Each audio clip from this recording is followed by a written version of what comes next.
Well, my topic's autism spectrum disorder. When I started in this area over 40 years ago, it was 1 in 2,500 children. It was rare. Centers for Disease Control now say it's 1 in 80 children. A whole session would be, why is it so more readily diagnosed? Is there a genuine increase? But 1 in 80 is the current rates that we would use. But with the NDIS rollout, what they've been astounded is the largest single diagnostic group for NDIS is autism spectrum disorders. Now, when we think of autism, we tend to think of a boy. If you have an image of autism, it's a boy doing a whole range of things. And the essence of ASD is a difficulty understanding people. That is the ability to make friends, read a face, all those sort of social skills that other kids are born with. Typical kids, when born, will look more at human faces than any other geometric shape. We are pre-wired to socialize. But there are some kids who aren't pre-wired in that way. Some with severe autism find other people totally bewildering, no idea, I'll stay away from them. And those with Asperger's ask me, how do I make a friend? How do I keep friends? And so on. So when we look at the gender ratio, it's usually quoted as 4 to 1, 4 boys to each girl. But actually, it's 2 to 1, because girls with Asperger's syndrome are smarter and more creative than the boys in coping with their social confusion. Now, diagnostically, we look at what's called the reciprocity, the social-emotional reciprocity. And what I mean by that is it's 2 extremes. Now, you've got a kid with ASD playing with his Lego. Group of kids playing over there. Kid says, don't get it, don't like it, I prefer Lego, I enjoy solitude, it's being alone, not lonely. If they come close to me, I'll thump them and they'll go away, which is fine. Or they'll see the kids over there and they'll go in and go, okay, you do that, no, I'll tell the teacher, no, that's the way I do, and they are bossy boots, they take control. So the one group are shy, introverted and withdrawn. The other group in reciprocity are intrusive, intense and annoying. I call them Italian drivers. Having been in Italy, actually when I was in Italy a couple of years ago, with a group of Asperger adults, and I said, what's it like having Asperger's syndrome in Italy? They said, hell. Because when you greeted, you go, and when you're talking, they keep touching you. They said, we want to live in Japan. It's just, and that's it. You don't have to read faces, and that's it. So it's understanding conventions like Italian drivers that go through red traffic lights, faces at traffic lights, green light, smile, nod, I keep talking. If you showed an amber light, confused, what's he talking about? I'd slow down and explain. Red light, I'd stop. But they don't see the no tailgating and they invade your personal body space and all those sorts of things. But although that can occur in the sense of reciprocity, of either intrusive but not reading the signals and upset if they get it wrong, there's a third group that's not in the diagnostic criteria, which is how the girls cope. And the girls will go, wow, I don't get it, I don't understand it, but who's popular? Rachel. Okay, how does she talk? I'll talk like Rachel. I'll move like Rachel. What's popular? Pink. Right, I'll make sure I wear pink. What are they playing with? Barbies. I'll get 100 Barbies. And so what she does is observe, analyze, and imitate, to fake it till you make it. She has a mask, a facade that makes her highly successful in what she does, but it's a fake. It's done by intellect, not intuition. Now, when we look at this, we use the term ASD level 1. Oh dear, DSM-5, the new diagnostic criteria, has replaced Asperger's syndrome with autism spectrum disorder level 1 without intellectual and language impairment. Isn't that brilliant? Why have 2 words when 10 can replace it? So, ASD level 1, etc., is the same as Asperger's syndrome, but it's the invisible end of the spectrum. The girls are there, but they don't want to be noticed. Now, I used to do clinics in Christchurch in New Zealand, and a local GP, Ruth Baker, used to sit in to watch what I was doing to carry on that work in Christchurch. And after 4 or 5 days, she said, Tony, because there's nobody in the room but the 2 of us, she said, I think I have Asperger's syndrome. To which I said, yes, Ruth, you do. And indeed, Aspergers make wonderful GPs. They really do, because part of being a GP is having phenomenal factual knowledge. And those with Asperger's are wonderful at recording and recalling factual knowledge and incredibly thorough. So if I want a GP, I want an Aspie GP. I don't worry about the relatedness. I'm not there for whatever reason. I'm there, what's wrong with me, what fix it? Okay, bye. That's it, I'm out. And they also make wonderful surgeons and... Anyway, right, okay. With that surgical narcissistic personality disorder and so on. So, they think they're God. However, she called it the invisible end of the spectrum. It's there, but they don't want to be noticed. They fly under the radar by their coping and camouflaging mechanisms of observation and imitation. And they do that before they make the first step. There's a pathological fear of making a mistake. So that girl will be on the periphery of play, but avidly watching what's going on. Now, one of the essential components of ASD is a difficulty understanding the thoughts, feelings, and intentions of others, reading body language. And if you're not good at working out what someone's thinking and feeling, how do you get that information? By reading fiction. Because in the text is very clearly what someone is thinking and feeling. And so, as you're reading Harry Potter, and especially Hermione, there in words, very clear to understand, is what Hermione is thinking and feeling. And Hermione is the quintessential Aspie girl. At Hogwarts, she has no female friends. She's a total tomboy. It's interesting that J.K. Rowling said that that describes her as a child. One of the things that those with Asperger's are very good at is escaping into imagination and an alternative world where you're valued and understood.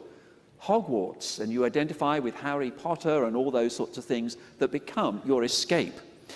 Or, if she doesn't have a group that she's included in, she's on the periphery, she's poor in the currency of friendship, nobody wants to know you or include you, how do you find out about people? You watch soap operas of Home and Away and Neighbours. In a voyeuristic way, you can then watch, you can replay it, freeze it, understand it, and then become one of the central characters, and you realize in her speech, she's using borrowed phrases from television. And when she imitates in the accent that she heard it.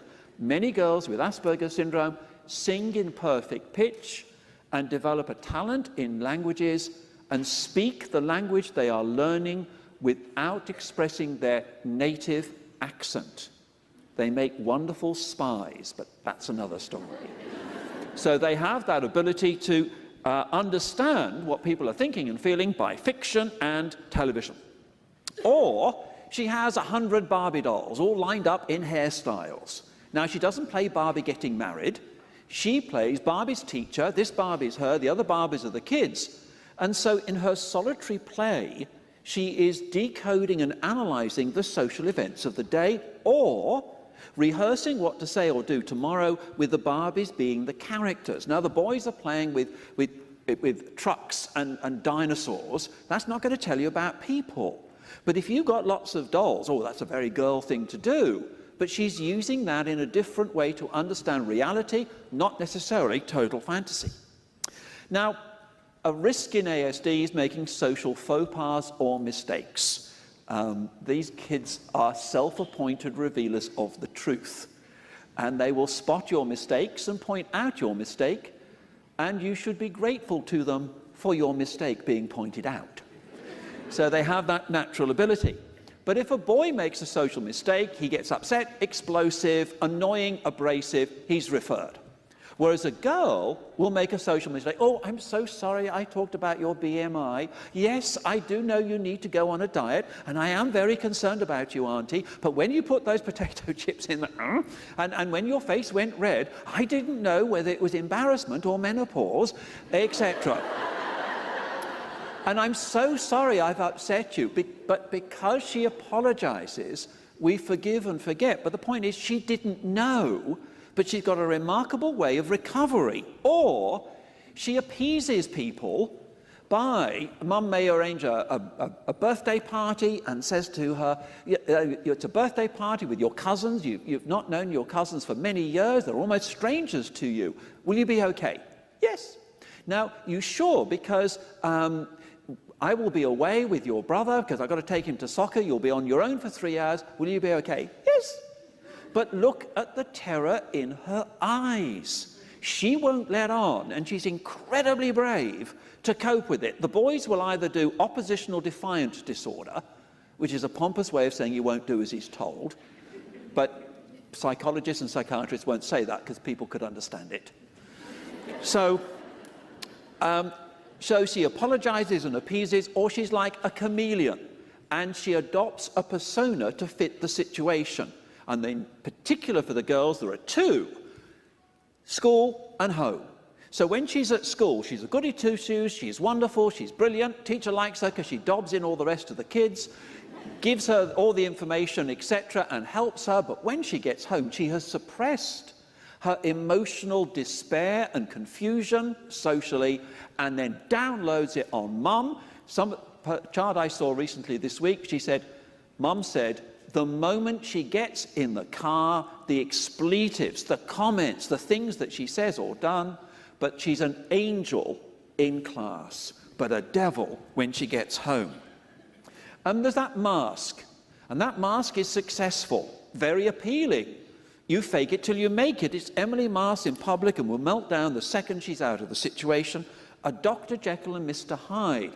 And she's got the ability to fake it, which means diagnostically, when you see her, she knows the script of what to do. And when you watch her body language, you realize it's stylized, it's contrived. One girl I was seeing, a question was just going, oh, no, oh. And giving such wonderful, vivid gestures, but they were exactly the same every time. They were fake. But they were learnt and successfully masked the problem.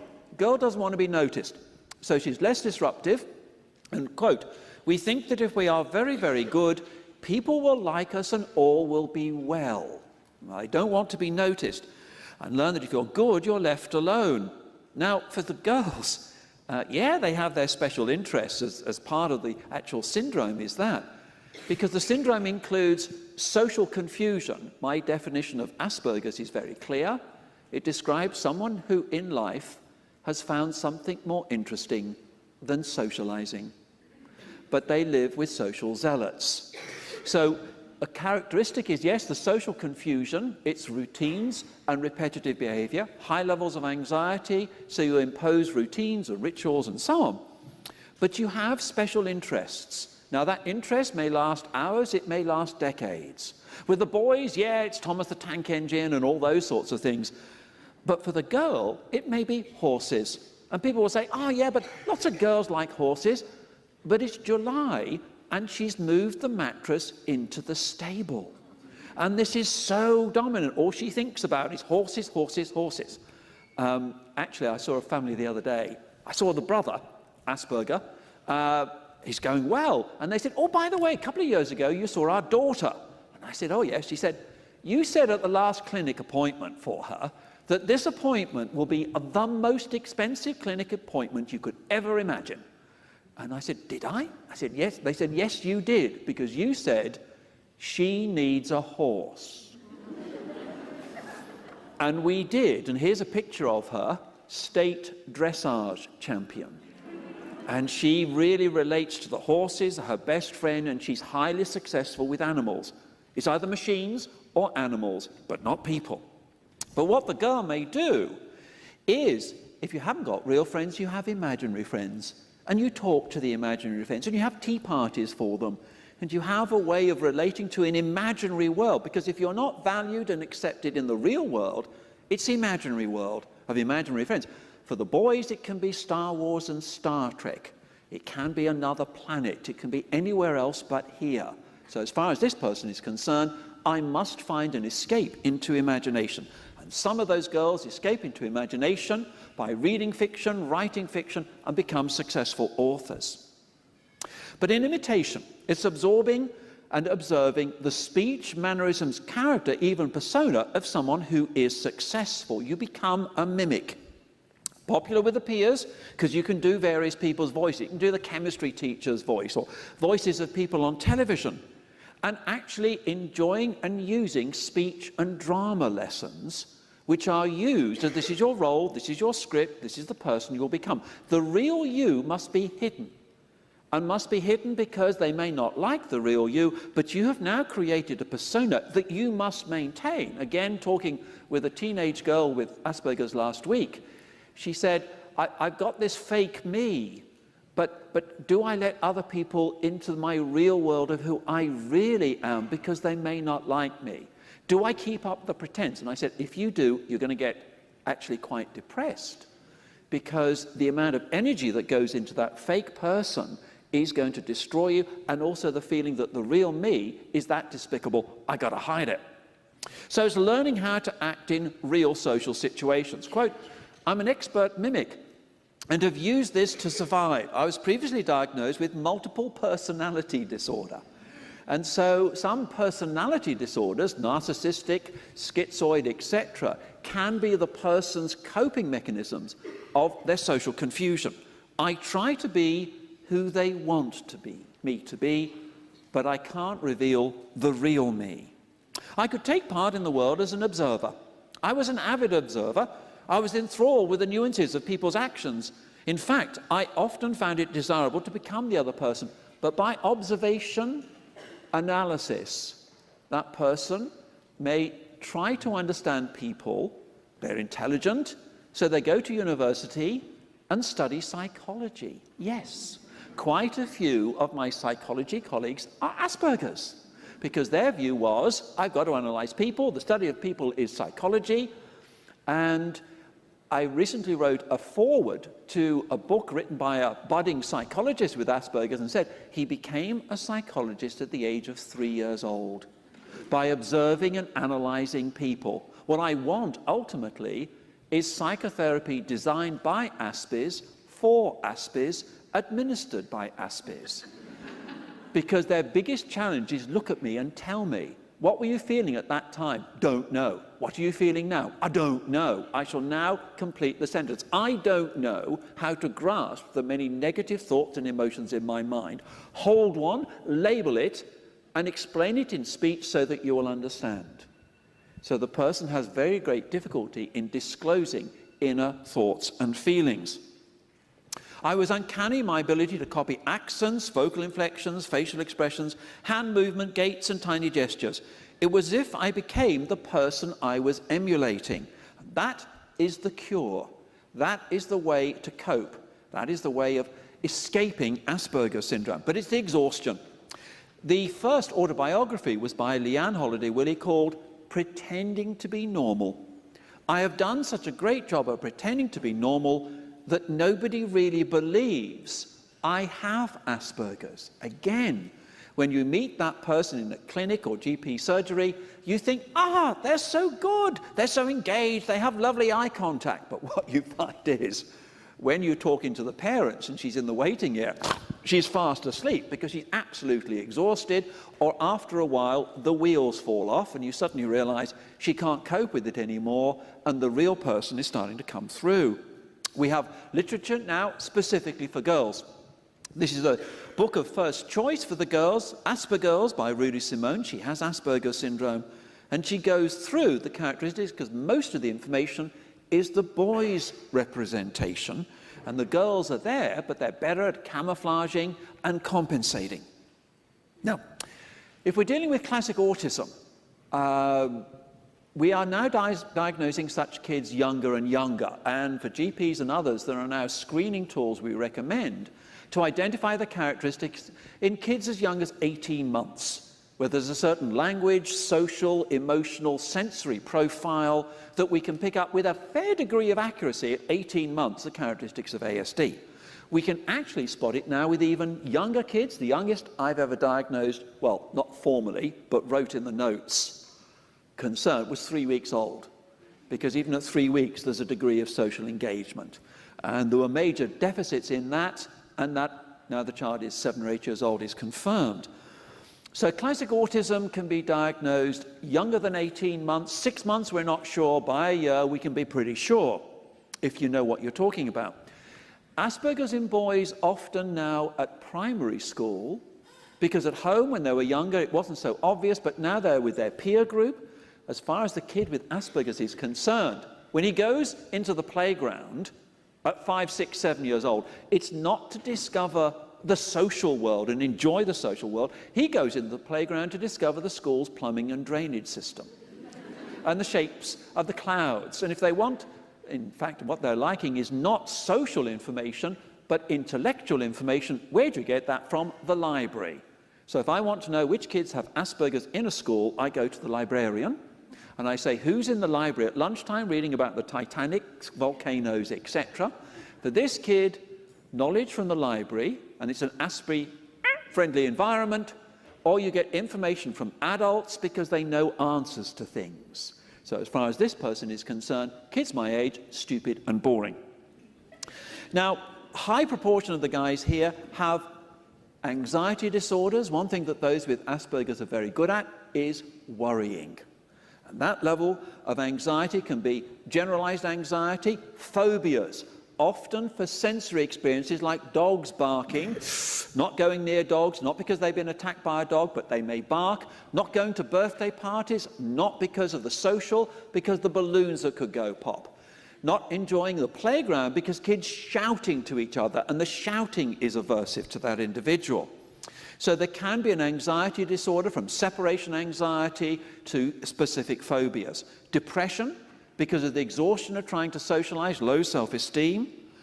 Borderline personality disorder. Some of the girls may have as a special interest friendship, read about it, observe it, analyze it, have talents in art, draw in photographic realism, anime and manga, very good with animals, and so the kids are attracted to them and they start to make friends and then lose them. A characteristic of ASD is then a tendency to catastrophize your emotions.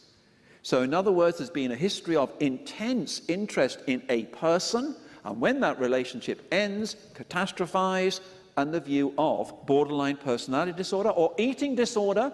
For that girl does not want to become a woman, she wants to remain androgynous, and anorexia nervosa may help maintain that.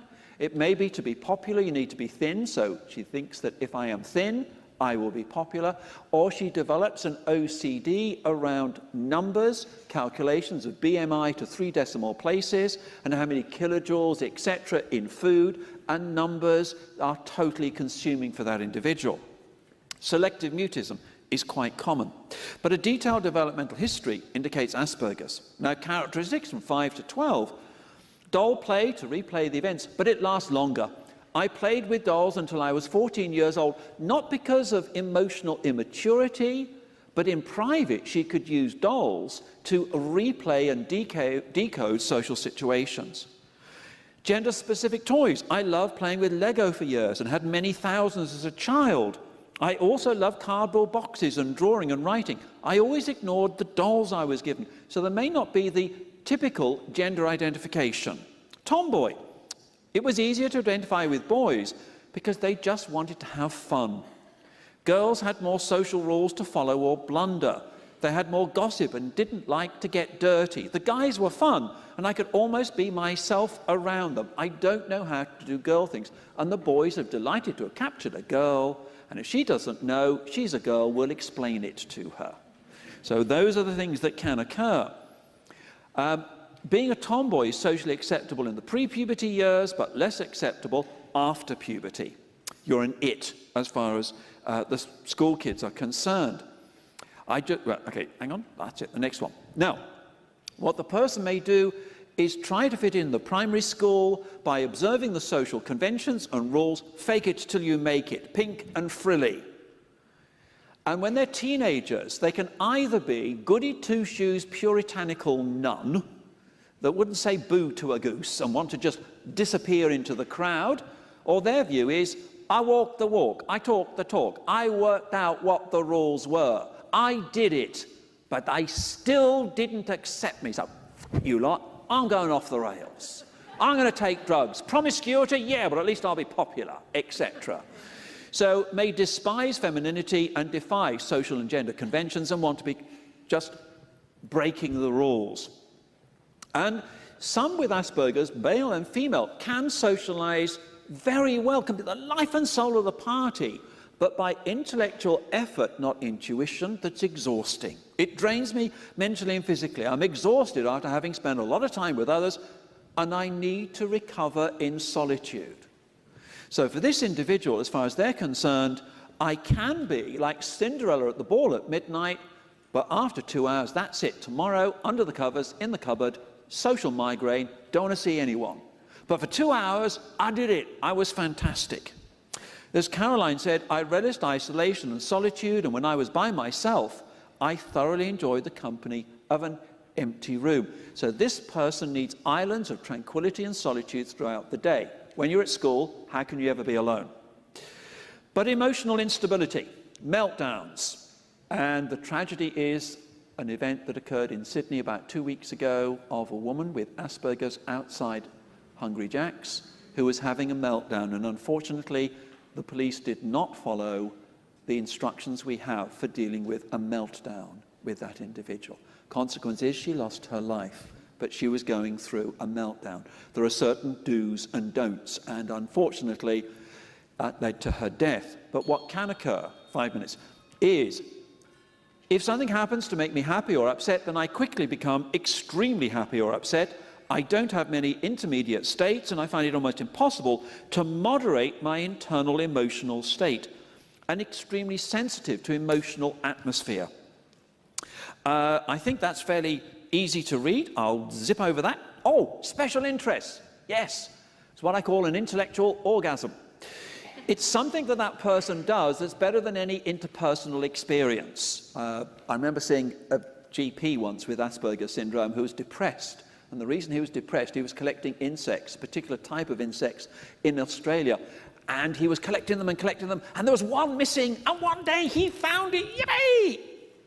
But what's the point of life now? What do? I found it. That's the last beetle. Oh no! Right. I was never interested in dolls or maternal things, but spent hours catching small fish, tadpoles, amphibians, and insects, and keeping them in aquariums. If you want to meet Aspie women, go to Australia Zoo. Okay. I collect potato mashers. I think I have something over 500, all different. I know other people normally don't get excited about potato mashers. However, sometimes I can tell by the time they spend looking after some of my potato mashers and how they handle them that they are interested. This is why the British have always understood Asperger's more than any other nation. You see, if you collect and display toilet brushes through the ages, in other countries you are diagnosed with, shall we say, psychosis and anal fixation, whereas in Britain the BBC make a documentary about you and you appear on the Antiques Roadshow, which I call Spot the Aspie. Now, sensory perception, yep. Reading body language is a real challenge. Oh, maybe that's when listening, I need to watch their mouth to gain the most understanding of what is being said. When I'm talking, I cannot keep my thoughts together and coherent if I try to look at people's eyes. People interpret this as guilty or a whole range of things, but actually it's not reading the messages in the eyes. It is hard to think or listen when trying to maintain eye contact. If I focus on their eyes, I cannot focus on the rest of their face and so could miss expression. I know I'm supposed to look, but it doesn't tell me anything. Okay. Friendships from other cultures, yep, that can occur. Very prone to bullying and teasing, one of the major causes of depression. Clothing and fashion, wanting to wear boys' clothing because it's comfortable, big pockets, cheaper. Now, what I have learned is that women wear clothes and fashion to impress other women, not men. Men are more concerned about catching a glimpse of what's underneath the clothing. But this girl just doesn't get it, and so she's not cool in the currency of friendship. What is it, 1 minute? 2 minutes, okay. Girls' clothes fit better, but I always try to find androgynous ones. Guys' clothes are generally more practical. I like jeans and shirts because I don't have to think about what to wear. Clothes styles don't really interest me. I feel odd when I dress fashionably, and I'm not sure whether I am overdressed or underdressed. As one teenager said, when I wear fashionable clothing, I feel like a man in drag. I don't get it. Okay. Ooh, I like to wear, the last one, either baggy pants or skirts. I love to dress in my ballet outfit, and I have a few fairy outfits. That's a woman. And she just likes wearing fairy outfits. She knows in private. Makeup and perfume. I don't care about fashion or hairstyles, and I stopped wearing makeup once I got married. Yes, I've got the prize, signed the certificate, that's it, don't need to try anymore.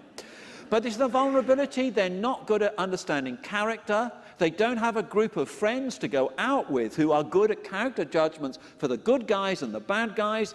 They are intoxicated by the interest of the boys, and the risk for this group is date rape. They didn't read the signals, low self-esteem, etc. Not recognizing that boys may be flirting and knowing how to respond. Sex has never interested me. I have never felt sexy and certainly never wanted to look sexy or glamorous. Even as a teenager, I felt left out because my peers were becoming sexually aware and I felt nothing.